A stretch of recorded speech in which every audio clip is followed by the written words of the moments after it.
Talk about emotion.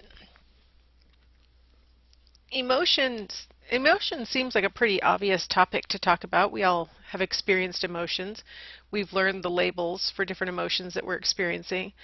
But psychologically, emotions are kind of complex. It, we have physiological activation, which is part of any emotion that we experience. We can measure it through things like your heart rate, or if your palms are sweating, or if your eyes are dilated, things like that. So we've got physiological activation. We've got expressive behaviors that you might be emitting, like smiling or frowning or crying or laughing. And then we've got your conscious experience of what's going on, like what the context is. Um, am I with friends? Am I walking down a dark street by myself? All of these things come together to provide an emotion that then you can label. So if I've got an accelerated heart rate, I'm smiling, I'm with my friends, I'm going to come to the conclusion what I'm experiencing is happiness or pleasure. A lot of times you don't think about the fact that your physiology changes when you're experiencing an emotion. I mean, obviously, when you're crying, you realize you're having a physiological response. When you get really angry, you might notice that you're having a physiological response because your face gets red, maybe your hands start shaking, maybe you feel like your heart is pounding in your chest when you're angry, something like that. But some of our milder emotions, you don't sometimes even notice the physiological activation.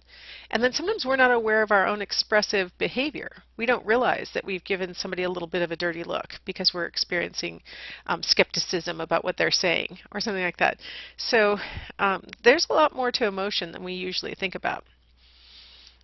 So let's talk a little bit about the physiological arousal component. Now this should look like a pretty familiar list because when we were way back in Chapter 2 talking about the autonomic nervous system, we talked about the sympathetic nervous system causing these kinds of effects, like your eyes dilate, you start to salivate, your skin starts to sweat, your respiration becomes quicker and more shallow, your heart rate accelerates, you stop digesting, you secrete a bunch of adrenaline out of your adrenal glands, and then your immune system functioning is depressed. These are all symptoms of the sympathetic nervous system kicking in when you're physiologically aroused. Now here's an example of a dad trying to jerk his son back off the dock before he falls into the water. Clearly that's not like, that's an emotion of fear. That's an emotion of, wanting to save him. But it's true for any emotion that you experience those kinds of changes in your body. If we were to videotape people who are watching a comedian who they're cracking up laughing over, their body would look very similar to this dad who's trying to save his son from falling in the water. The sympathetic nervous system arousal is very similar no matter what emotion you're experiencing. Now, after you've experienced the emotion and everything's gotten resolved, then your parasympathetic nervous system kicks in, calms you back down, and reverses the effects of the sympathetic nervous system. So if you've ever noticed at movies, a lot of times they'll have like these periods of really intense laughter. They're really trying to get you going with the comedy. And then there will be sort of like a low ebb in the movie. And that's the opportunity for your parasympathetic nervous system to kick in so that you'll really experience the next funny part as funny. If it goes on for too long, you'll start to experience it as punishing. Being in a particular emotion for very long starts to feel a little bit punishing because of the sympathetic nervous system arousal. Okay, so that's what we're talking about with the physiological arousal. So we've got this physiological arousal, we've got the expressive behaviors, and we got your conscious experience, and that's all going to come together to create an emotion. Now there are different theories about the order in which these things occur. So let's assume that you've got the sight of an oncoming car crossing the center lane coming towards you. So I'm going to guess we would mostly say that we'd feel scared when we saw that. Okay, the first theory of emotion that was ever proposed was the James-Lange theory. That James is William James from way back in 1890, one of the founders of American psychology. So he and a colleague came up with the theory that first comes the physiological arousal. Well, first comes the context. Then comes the physiological arousal, and then you label that fear. When you feel that physiological arousal. In this context, you'll label it as fear. You'll experience the emotion called fear. So James is quoted as saying, "We feel afraid because we tremble." So the trembling comes first, and then we label it as fear. Now let's talk about a little bit of experimental support for the James-Lange theory. Look at this poor lady. They glued golf tees to her eyebrows. There are these muscles that come together right at where your top of your eyebrows are, and they told her to try and make the tips of the golf tees touch each other. So even though she looks very mad to us in the right-hand picture, she's not actually angry. She's concentrating, she's looking at the mirror, and she's trying to make the tips of the golf tees touch. Okay, so she looks mad to me. If I didn't know she had golf tees on her forehead, I would assume she was angry, right? Well, what's interesting is that after working on this and spending some amount of time making that face, she will actually score higher on an anger scale than she did before she started the exercise. The act of making the face of anger actually makes her start to feel angry. Now, how about this guy? He's been told to hold that pencil between his teeth, don't let your lips touch it, and scrunch up your eyes. Now, these are the same kind of muscle movements that we make when we smile. Our eyes get scrunched up. We don't usually close them, but our eyes get scrunched up and our lips pull back. So he, after holding that pencil like that, equal amount of discomfort that he's experiencing as the woman with the golf tees on her eyebrows. I mean, this is not a pleasant exercise either, but he feels happier after he's been doing this facial expression than he did when the experiment started. So this kind of supports the James-Lange interpretation that, we feel afraid because we tremble. We feel angry because we're frowning. We feel happy because we're making smile movements. So research kind of suggests that, at least in part, the James-Lange theory explains at least some aspects of emotion. Oh, here's a modern version. I forgot I put this in here. Modern version where they've actually got a device taped to his face, and it pulls his face into the smiling position. So he doesn't even have to make his own muscle movements. The device is pulling his face into that smiling posture, and he'll still feel happier at the end of it than he did at the beginning. So he doesn't even have to have a voluntary, I guess we could call it expression of happiness, even though the guy with the pencil in his mouth is not expressing happiness. The guy on the left doesn't even have to be moving his muscles voluntarily, and it still makes him feel happier. So it kind of implies that there's some support for James-Lange, that you feel afraid because you tremble, right? Now, Ken and Bard came along, and they asserted that they thought that physiological arousal and the labeling occur simultaneously, that your heart starts to beat harder, on the side of the oncoming car, and you think, oh no, I'm scared, at the same exact time. Is that a threat? Then I'm afraid. I am afraid, that's a threat. The context helps us to label that pounding heart very quickly as fear. I don't have any scientific evidence to support that one. But, I think a lot of us, this is how we innately think that emotions probably work, that we automatically have a label that we apply when we have, a context that elicits a certain response from us. We're like, okay, that's because I was scared, is why I responded that way, because the thing was scary.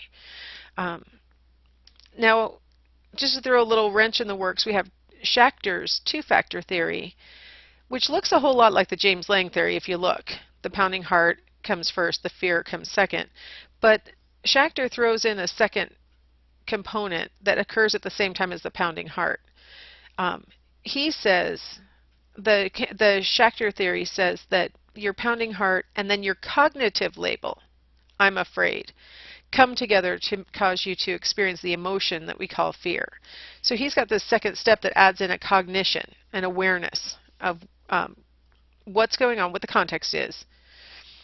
The fact that I'm instantaneously aroused, I'm going to label that immediately as fear or as afraid, and then that's going to cause me to experience the emotion called fear. So in this scenario, it would be more like, why is my heart pounding? I must be scared. That must be what's going on. I'm going to take this context, the fact that I'm experiencing pounding heart, I'm going to label it as scared. So there's this certain cognitive awareness that Schachter adds that the other two really hadn't. They just talked about, going right from pounding heart to emotion. Now, just like everything else I've been teaching you, so far I've taught you, intelligence. We have multiple theories on what it is and how it's inherited and things like that. Hypnosis, we have multiple theories on. Just like everything else, these are competing theories, each of which probably explain part of our emotional experiences, but none of them is adequate by itself, and they haven't been able to figure out a way to combine them into a cohesive single theory. So here we are with 3 theories. Okay. Here we have some babies expressing emotions, and these must be genuine emotions because babies really can't fake it. This age of baby really can't fake these emotions. So these are what we call, primary, early on. These are universal. We see them across all cultures. In fact, some of them we even see in other primates. So that kind of implies that it's very biologically based and easy to recognize. That's the beauty of it, is that we can see these facial expressions on babies from anywhere in the world. We could look at these facial expressions in adults from anywhere in the world. We could see these facial expressions in a chimpanzee, and we recognize what emotion they're probably experiencing from these facial expressions.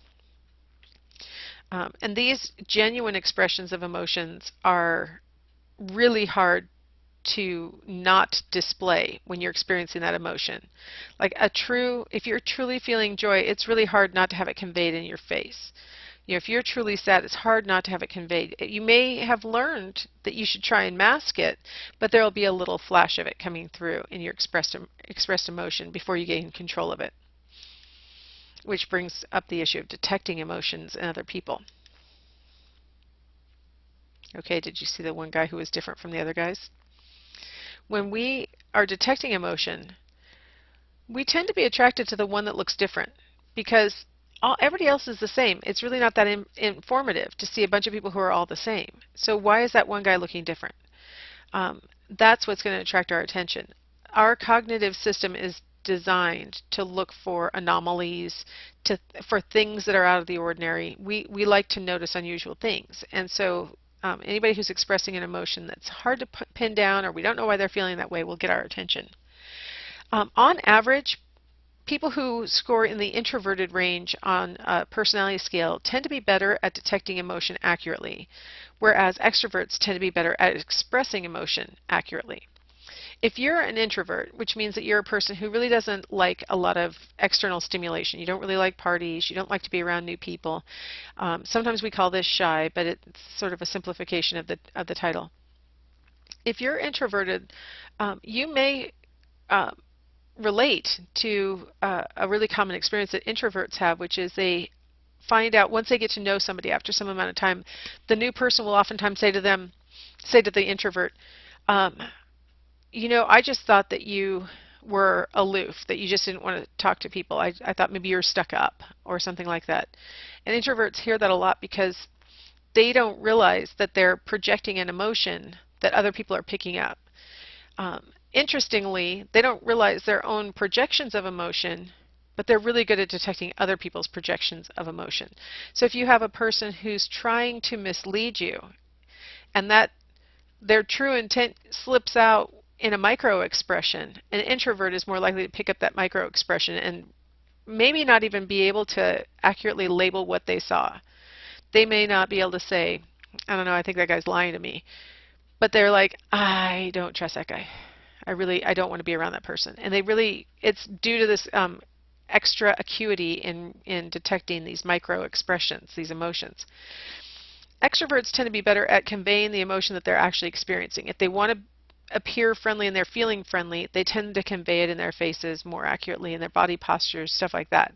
But they may not notice subtle changes in other people, and so they may not notice those little micro expressions that are warning them danger or something like that. All right. So that was another cluster of faces. Again, we tend to be attracted to the one that's different, and we tend to be better at recognizing these. This one is an example of a pure emotion. He's angry. And if you compare it back to, I'm going to skip for a second, there we go, the angry baby, top middle, that looks a whole lot like this guy, right? Those kind of pure emotions, all of us tend to be best at. Those are the ones that are easy to detect. This one, it's a mixture. It's like submission might be the correct name, or I don't know a single word for it off the top of my head, but like kissing up, like don't be mad at me. That kind of mixed emotion is harder for people to detect, and that's where you really see the superiority of the introvert. We're primed to recognize negative emotions quickly. I mean, think how adaptive it is for us to recognize that somebody's angry and be prepared for that anger. You know, either get away from the angry person or start trying to smooth things over or whatever. Think how much of a benefit it is for us to recognize negative emotions really readily. Positive emotions, it's okay if you don't realize that somebody's happy and then you find out about it as it goes on, right? Because happy people are hardly ever dangerous people. Angry people can be dangerous, and so we are primed to recognize negative emotions quickly. Now, I use the phrase micro-expression, and so I wanted to give you a little example. Micro-expressions are not always just about your eyes. This example is just about your eyes. Micro-expressions are also in what's called the nasal labial fold, that crease that goes from your nose to your mouth, the outer corner of your mouth. That crease is really expressive of things like disgust or amusement, things like that. But just in the eyes. Here we have nice snapshots, close-ups of the eyes. Most of us, in just a flash that's just a few milliseconds long, can detect what a person's intent is by reading the microexpressions surrounding their eyes. We have little muscles in the outer corner of the eyes. We have those muscles that are in the inner, between the eyebrows that the woman was using to move the golf tees. I mean, we have these little muscles that activate the outer corner of the eyebrow. So we can convey really detailed information with just a little tiny twitch of one single muscle can move part of your eye area and convey a message. So on the top left, I've got your four choices. She's either grateful, flirtatious, hostile, or disappointed. On the top right, she's either ashamed, confident, joking, or dispirited. And then the bottom guy is either serious, ashamed, bewildered, or alarmed. Most people are pretty accurate at figuring out that the top left is flirtatious, the top right is confident, and the bottom guy is serious. He's tough because he doesn't seem to have any eyebrows. He's got like muscles for his eyebrows, but there's no hair on it, so he's harder to read. But just these little alterations in the way that the eyebrows being lifted in the flirtatious person and she's looking out of the corner of her eye, that the confident person has her eyebrows pretty much level and she's giving you a straight on look, and the serious person, he's got that same exact look except for he doesn't have the intensity in the he doesn't have that little lift on it. See how her right eyebrow has a little bit of a lift? He's just staring straight on, and he's not conveying any nuance. It's just like, I am completely serious.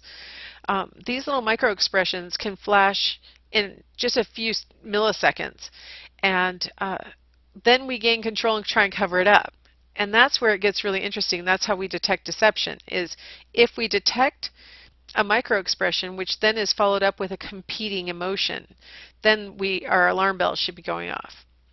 All of us can detect microexpressions. Women tend to be slightly better than men, but even the best trained observers who have been taught what to look for in microexpressions are only correct 70 to 80% of the time, which is not that great. Most of us are literally at the chance level trying to figure out what emotion a person's experiencing based on their micro expressions.